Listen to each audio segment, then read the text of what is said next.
Hello, fellow gamers, and welcome back to Power Up Gamers. I'm Driven D&D, the Disabled DM, and I wanted to do a video about a recent one-shot I ran called Bleakward. It's setting it in the Dragongrin setting from Tabletop Terrors and Absolute Tabletop. It's basically a 5e one shot or 5e compatible. And I wanted to just kind of go over some prep I did for it and kind of reflections about how I feel it went. So, a couple weeks before I ran the one shot, I decided after playing in some one-shots that were set in Dragongrin that I really wanted to run something in Dragongrin. So the first thing I did was create an event page on the Absolute Tabletop group on Facebook. And I listed out level of characters, as what stat system to use. In this case, I said standard array +1 and to each stat. I picked level its characters. Starting there, I gave them one common or uncommon magic item that they could take, and their choice of a +1 masterbook weapon, in which I also allowed some of them to take +1 on masterbook armor. So for about a week, I did nothing more than an interest post and had that event page. Then this beginning of the second week came. We had like 3 maybes, 1 confirmed player, and a guest had confirmed he would make it. And I knew this was going to be something special. Not only was I bringing my aim as a DM, I wanted the players to be high quality. I knew our guest was going to bring his A game, and like he always does. And at this point, I had no idea what I was going to do with the one shot. So I had spent a day and a half or so just making random posts in the different groups I belong to, in different events that I was going to, that we were still needing players.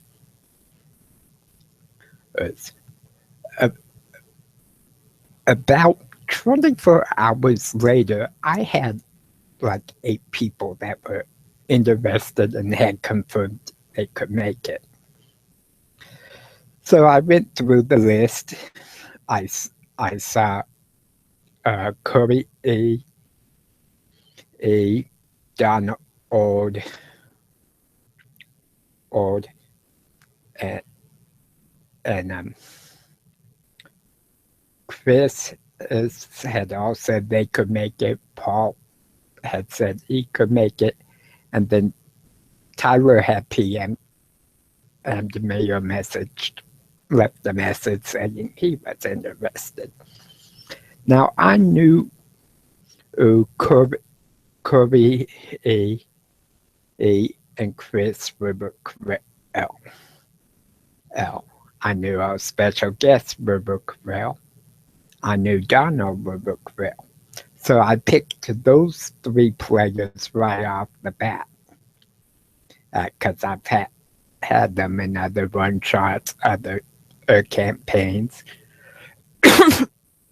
and, and I didn't know if he would do very well with the group because I had never had him as a player.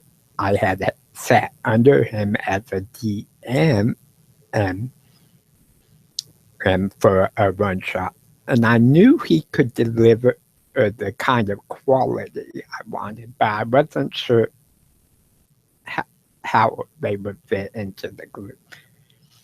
And Tyler was someone that had never played with me, hadn't really done an online one shots, but it was kind of one of those wild cards because I always try to give at least one slot to someone who's never been in one of my sessions. So I picked the players. Once I had the group ready, I had about 4 to 5 days to come up with something. So I started thinking about what I was going to do. I decided during this time I wanted them exiled from Central Grin and heading into the Bleak to retrieve an item. Didn't know what the item was, didn't know what it could do. I just knew it was magical, it was powerful, and the dismembered lord wanted it. I also knew I wanted it to be a wizard's tower for our guest as player, so he could be involved. I wanted to give him kind of a servant type to interact with. It's not just the players.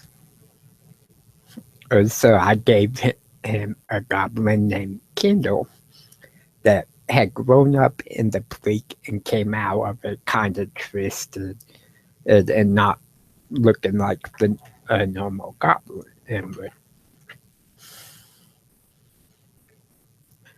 So I knew these couple of things were gonna be big. Then I thought about, okay, what could I do to make this one shot stand out? I knew I needed some kind of intro to kind of set the feel of the one shot, but I wasn't sure what. So I started thinking about, okay, I'm gonna start this out and get all the players together. And I decided that the players would be exiled, so they would be in like a prison court, taking them outside of Central Grid and basically throwing them into the wilderness. And I knew that the cart would need a driver. I knew there would be war makers involved as kind of the guards for the cart. So I happened to catch an tab afternoon in which Tim was talking about Dragongrin.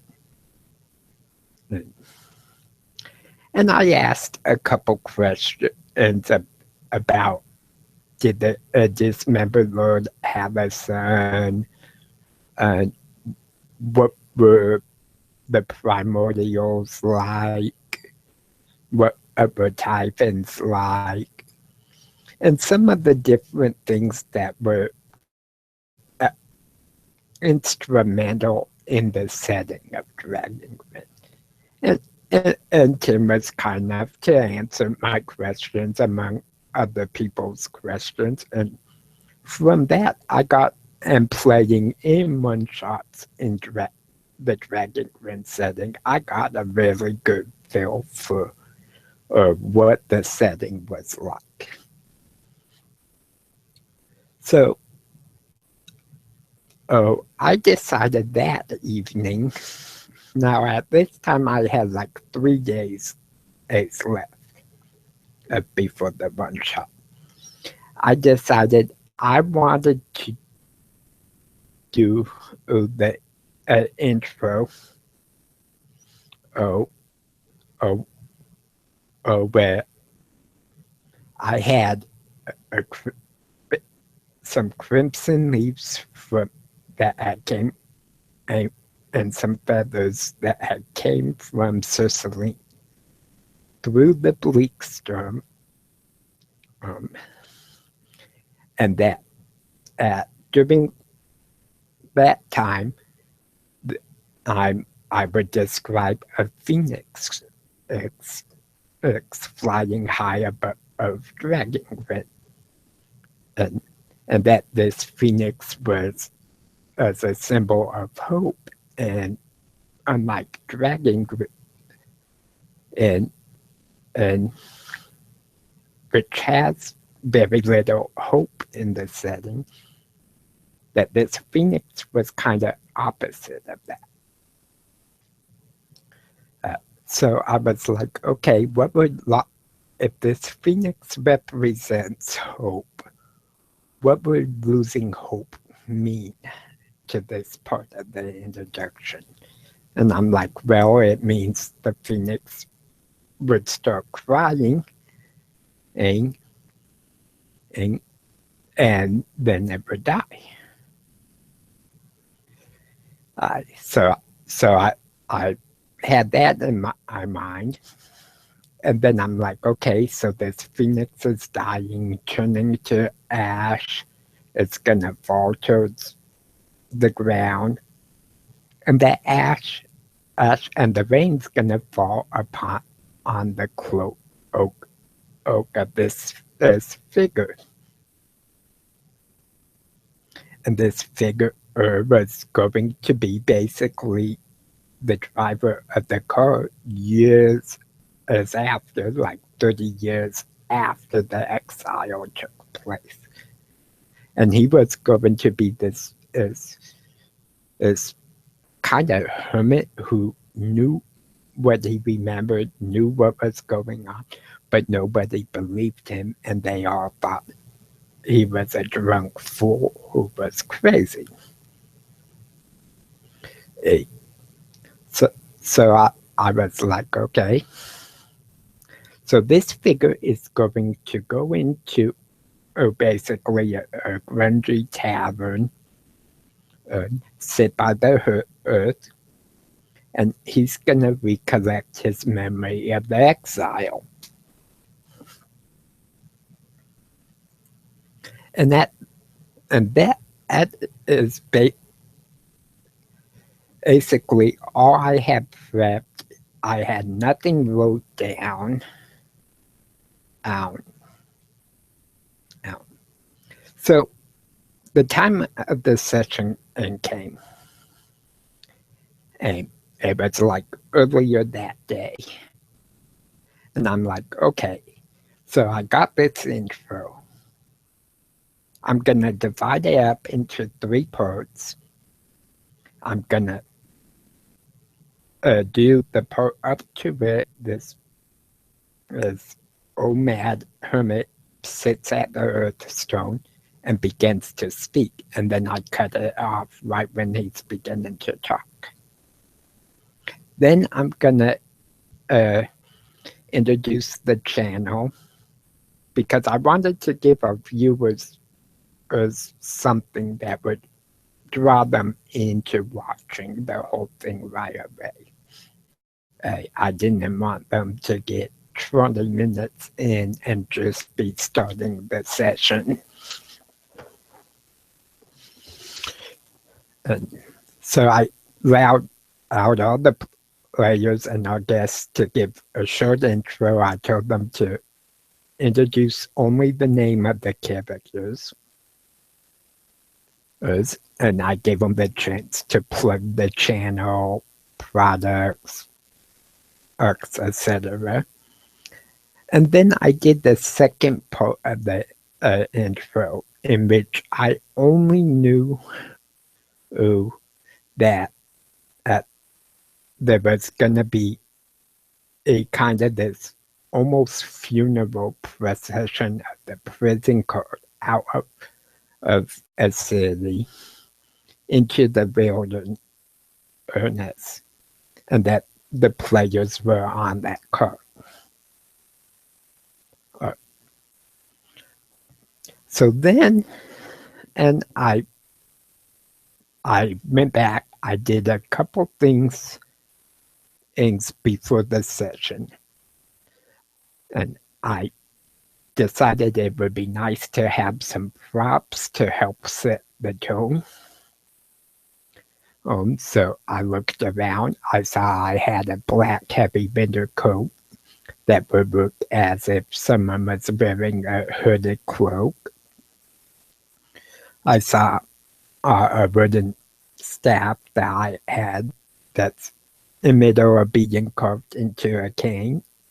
I saw I had a styrofoam skull all for Halloween. That was a human skull. So I was like, okay, I can use these props. I had my pipe. I smoke tobacco out of occasionally when I don't have rolling papers. So I was like, okay, I'll include that. And then I looked up an image of a black dragon, and I looked up an image, some artwork that looked like it would look for a typhon, and I did a little bit of Photoshop editing to have them facing each other on what looked like a snowy mountain background. And then I went into my playlist of music, and I found a song that was almost a Celtic ballad that was used as a funeral song. And I'm like, okay, I'll use this also. So that's all I have for prep before the session. And about 20 minutes before session, I put up the Hangout link and waited for people to join. And we were sitting there just kind of talking. And I had my webcam off. And that was because I was already dressed in the winter cloak. I had my props to hand. And I didn't want players seeing them until I revealed them. So we did the kind of pre-session hangout, waited till everyone was here. Everyone finally showed up, and we got the, hey, how are you all doing kind of deal out of the way. And then we started. And so I started the broadcast. I didn't use my channel intro video like I normally do. And I had my webcam off, and I had asked everyone to mute themselves for the intro. So we did the intro scene with me talking I'm describing this phoenix and this rain coming down, the phoenix crying, dying, turning to ash, and this hermit walking along with his staff. And I thudded the staff on the ground so you could hear the thumping of it. And I described how he went into the earth at this end. And that's when I turned on my camera. I described him pushing back his cloak, and then I basically took off the hood of the winter coat. And kind of shrugged the coat down so it looked like I had basically removed the top part of the cloak. I picked up my cob pipe. I described him waving his hand and drawing out tobacco. Packing the pipe. I waving his hand again and the flame lighting up, and then I lit the pipe, took a draw of the tobacco, set it down, and I described the staff, and I held it up where players could kind of see it, and then I set it back to the side. And then I did a little bit of interaction with the viewers as if they were gathered in the inn listening to this mad hermit speak. Once I got them with that, my key shift there was as when he thought back to the past and remembered the exile. So I kind of shifted to this scene in the city, this funeral procession going in with this prison court, the crowds being kind of somber, because an exile was worse than death. I described the creature that was pulling the cart, or the driver. I described the war makers, and then I said real faintly you could hear the crowd begin to sing, and I turned on the music, which came through kind of faint, and for some reason Hangouts doesn't pick up my media player very well. So I was a little bit disappointed in that. But it worked okay. So I described them leaving the city, going out into the wilderness to this mountain pass that had an impassable chasm and two large stone statues, one of a dragon, one of a typhon, and I screenshot the picture I had came up with, and I talked about how they stopped the wagon and the driver went to the back of the prison car, released the adventurers. And then we went on from the. So the first thing they really had to do was get past these statues and across this chasm that didn't appear to have any bridge or anything. And the driver had told them of a tower, or that if they went there, they could find help, and pointed to the north. And the worm maker had told them they were exiled, and that they were to recover this Eye of Resurrection and for the dismembered Lord if they ever wanted to return to Central Grid. Now, at the time, I didn't know basically anything about this Eye of Resurrection, other than it was a powerful magic item and the dismembered Lord wanted it. So the group's discussing how they're gonna get across this chasm, the card and the Warmaker's Earth's Eve.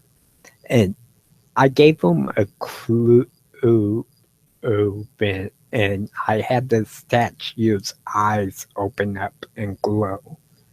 Oh, and I did a low voice saying, "Those who are exiled step across and invade them."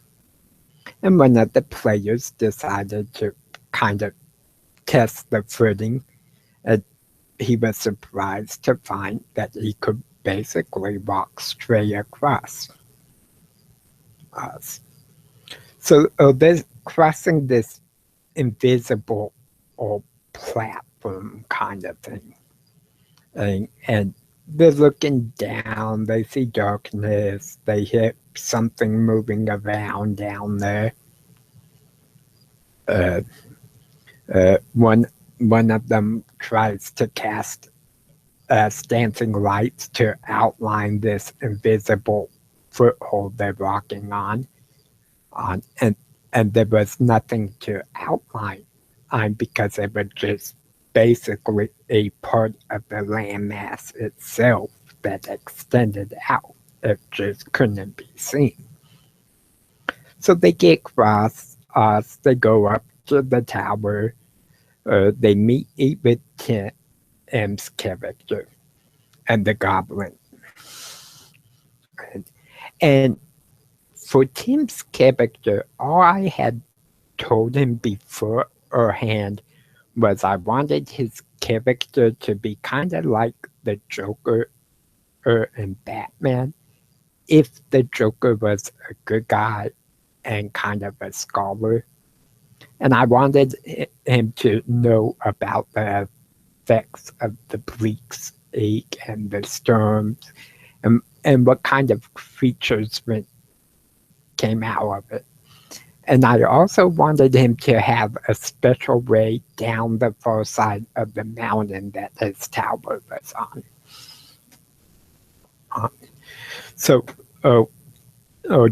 Tim's character, Delmore, comes into the scene, and he plays it just as excellently as I expected. Parties interacting with him, and they get even the information with some prodding from me as playing the goblin and Kendall. Oh, and I knew the time on rehab for our guests was almost up. So we took like a 10-minute break. It was supposed to only be a couple of minutes. And because I wanted to give Tim kind of the chance to say goodbye to everyone, and I needed to refill my coffee, things like that. So they're talking for a while. I come back from refilling my coffee. Tim's still chatting with them. So I let him finish. I have a smoke while we're waiting, and I'm just kind of letting them have a break, and then they continue into the Bleak, playing off of Tim's way down the mountain. And during this point, I'm like, okay, I need something in the Bleak for them to do. Oh, well, I like the idea of there being this rib cage, almost like an elephant graveyard rib cage, sticking like 30 feet up, and it's the bones of this primordial. Oh, so as one of the characters was going down, he spotted the tips of these bones on, off in the distance. And, and, and, and the goblin had already alluded to there being islands with bridges and that old women were guarding them and not to trust the old women. And, and this was something kind of made up as the goblin was speaking. And because I was thinking, okay, they need to have a time getting there. I really want them to have a chance to kind of show who the characters are. So I'm going to take some influence from a Celtic goddess Earth of the Moon, the triple goddess that appears in the form of a young girl, a mature adult, and then an elderly hag or crone. And I'm going to put those as guardians to these bridges.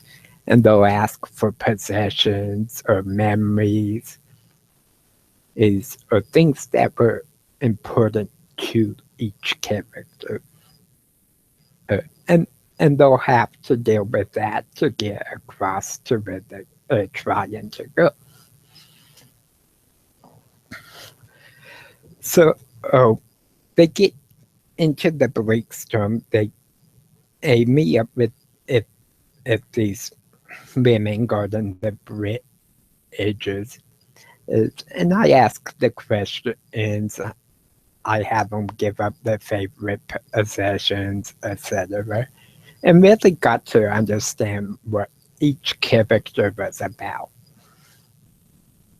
Oh, oh. Then, and they finally got across. They're getting kind of close to these bones.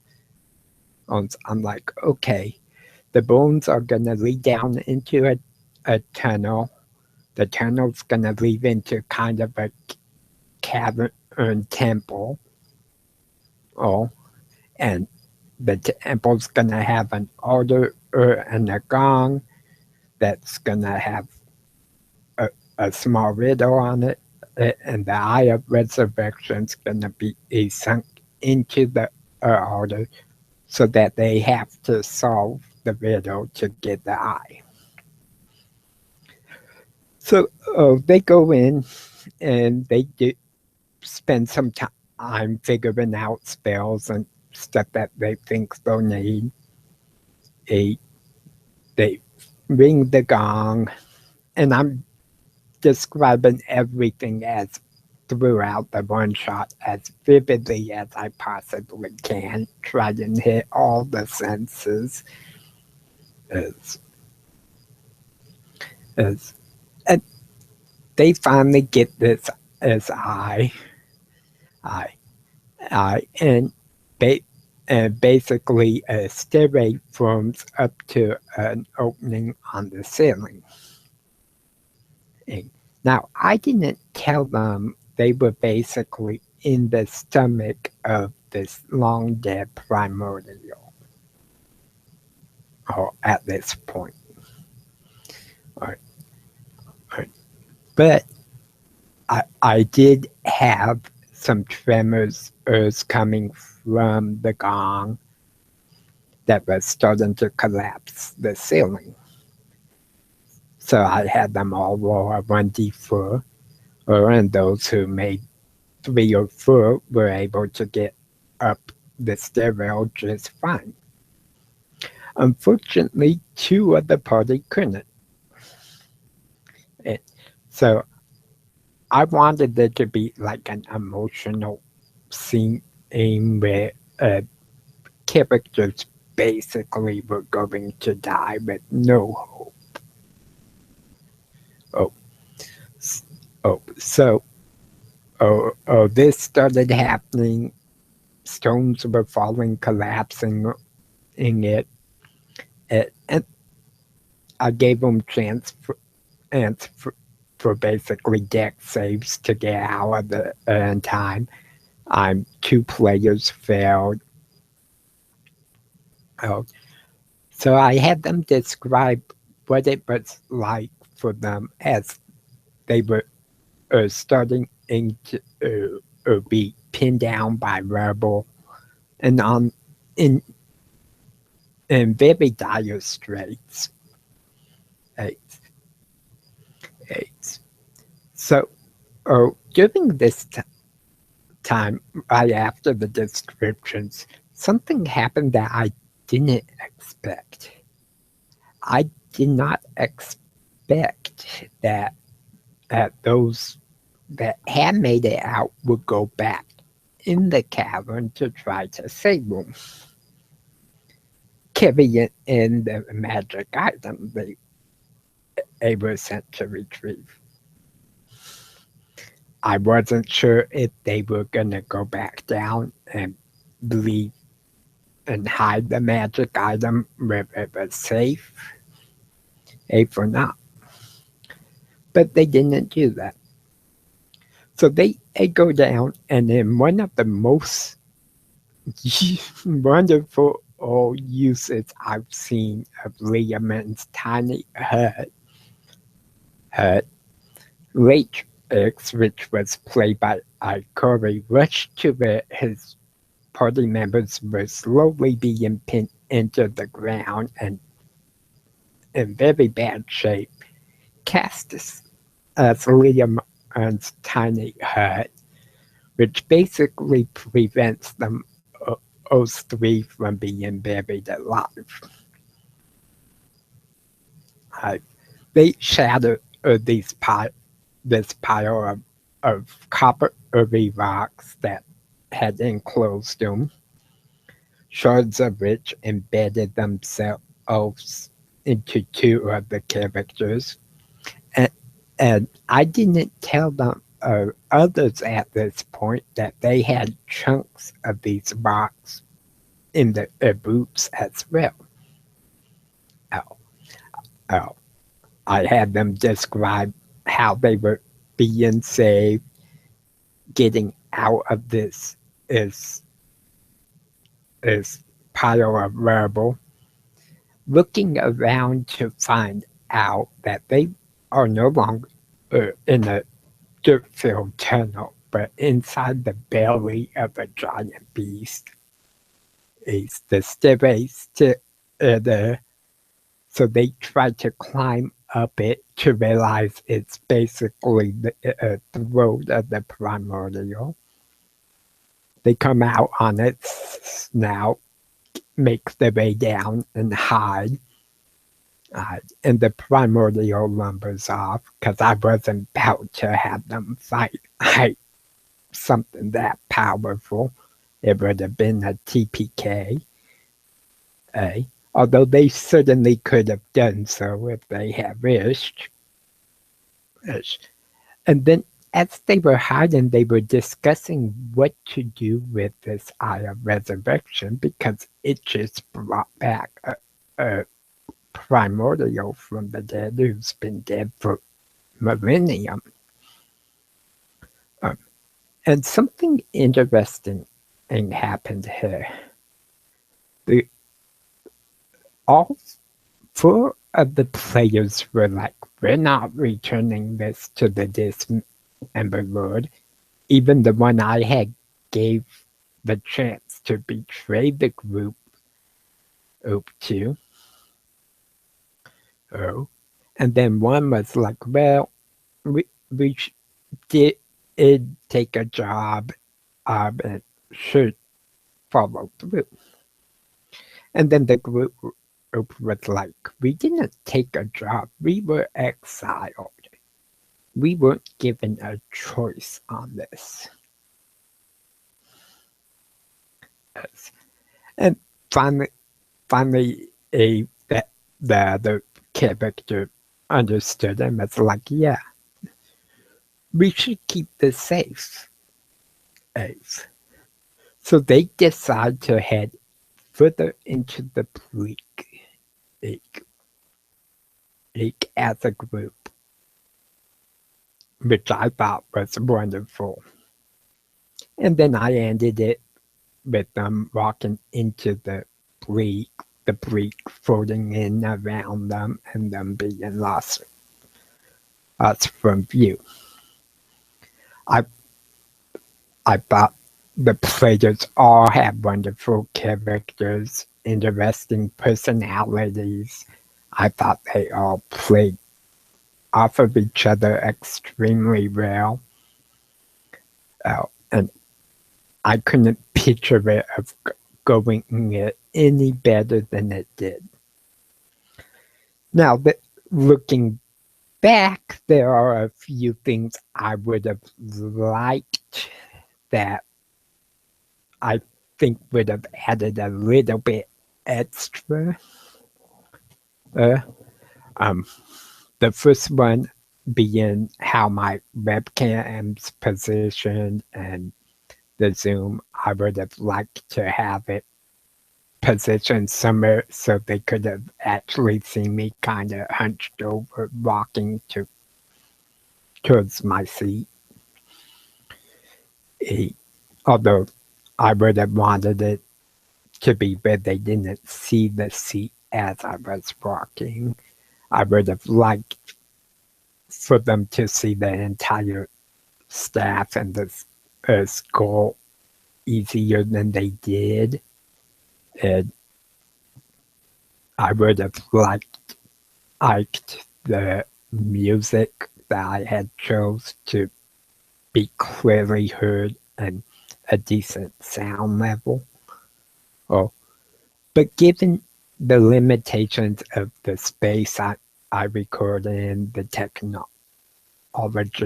that I have to use, I think we did as good as could be expected. And I even went back and rewatched the entire thing the next day and was amazed how good what we were doing came across the screen. I knew it was good from being part of it, but I didn't know it would be as interesting and compelling to watch as a viewer. So I thought it went extremely well. It's definitely the best session I've ever run in my 30-some odd years as a player and a GM. All I can really say is that I think everything just aligned just right. Then after this session, we did our normal post session and thing where I ask what people's highlights were, improvements, and this time I had a question about the extra stuff I put into it, and I got the players' feedback, and some of it I felt, yeah, the intro was a little long. It took almost 25 minutes between all three sections, during which time the players were basically just sitting there listening. I think next time, if I do an intro like that, I'm gonna have the characters as they're playing be in the bar like 30 years later, listening to kind of the story of what they went through, so they could interact some there. And I'm gonna try to shorten that to about 10 minutes. of an intro, but in this case, I felt that everything was kind of really needed to set the tone and the mood properly. I thought the descriptions were great, not just by me, but the players. As, as, so that's kind of my reflections on it. I just think everyone did an excellent job. We made the most of it that it could possibly be given the limitations that we had. And it's gotten me thinking lately, hey, how come it is that I can pull something like that as a GM and have it be my A game, and not every session I run's like that. Even though the players I tend to have as regulars are all capable of it, I'm obviously capable of it because I just did the one shot like that. And part of it came to mind. I will one, and I run multiple campaigns in a week. I often do 1 or 2 one-shots in the week too. So I'm running 4 to 5 sessions in a typical week, doing videos for the channel, transcription work to add closed caption into my videos, as well as some other channels, or like all of the channels from the guys at Absolute Tabletop. I'm working on PDF supplements that I want to release out, and just a bunch of different projects. And I was like, okay, I already don't get much time as a player because I'm doing so much. But everything I'm doing, while it's good, players seem to be enjoying it. It's not that epic level sessions that the players deserve. So how am I going to fix this? And I thought, well, right now I can cut out the one-shots. I have 2 campaigns that are supposed to be weekly. So let's talk to those groups, which I'll be doing this week, about running them maybe every other week, so that 1 week one group would play, the next week the other group would play. So that would take me down to 1 session a week. In 1 session a week that I'm DMing, I think I can pull off this level or in quality of a session. Then I'm gonna be probably pulling out of several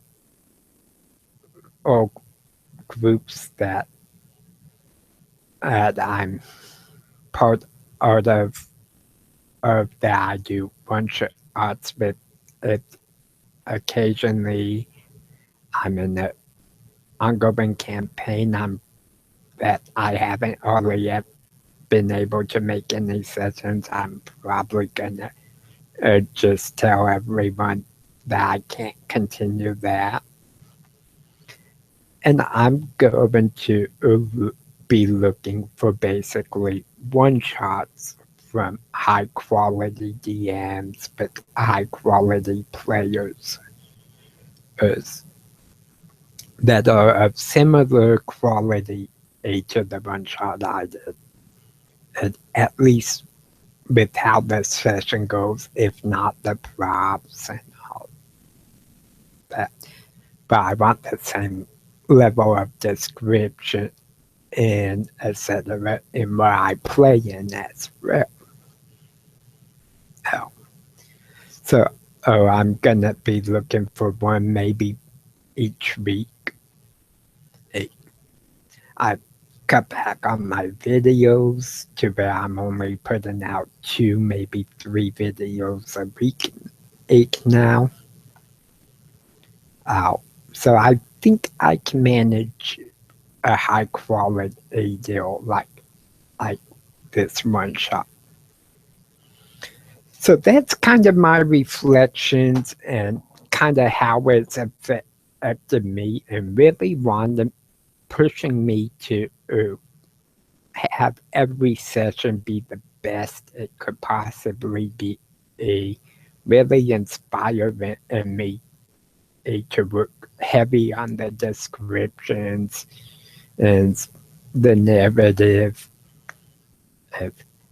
and to just kind of manage my own time better. So with that being said, I'll